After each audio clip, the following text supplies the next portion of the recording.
சேர்த்துக்கலாம். புதினா எடுத்து வச்சுருக்கேன். இதில் வந்து உளுத்தம்பருப்பு எடுத்து வச்சுருக்கேன். இதில் பார்த்திங்கன்னா கடலப்பருப்பு எடுத்து வச்சுருக்கேன். இதில் வந்து மிளகாய் வத்தல் எடுத்து வச்சுருக்கேன் நான். இதில் வந்து பார்த்திங்கன்னா புளி எடுத்து வச்சுருக்கேன். இதில் வந்து கொஞ்சமாக பெருங்காயம் எடுத்து வச்சுருக்கேன். இதில் வந்து கடுகு எடுத்து வச்சுருக்கேன்.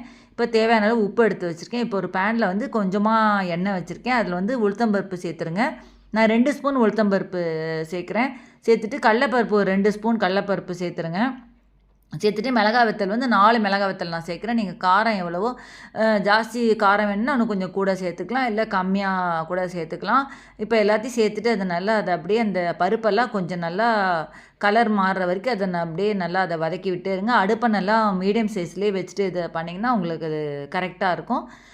வேறு என்ன ரெசிபி என்னன்னு கமெண்ட் பாக்ஸில் கேளுங்க. இப்போ அதை நல்லா இந்த பருப்பெல்லாம் கொஞ்சம் நல்லா அந்த கலர் மாறிடுச்சு பாருங்கள். அது வரைக்கும் இதை நல்லா அதை வதக்கி விட்டிங்கன்னா போதும். இது ரொம்ப டக்குன்னு ஈஸியாக செஞ்சிடலாம். இப்போ இதில் வந்து பெருங்காயம் சேர்த்துருங்க. கொஞ்சமாக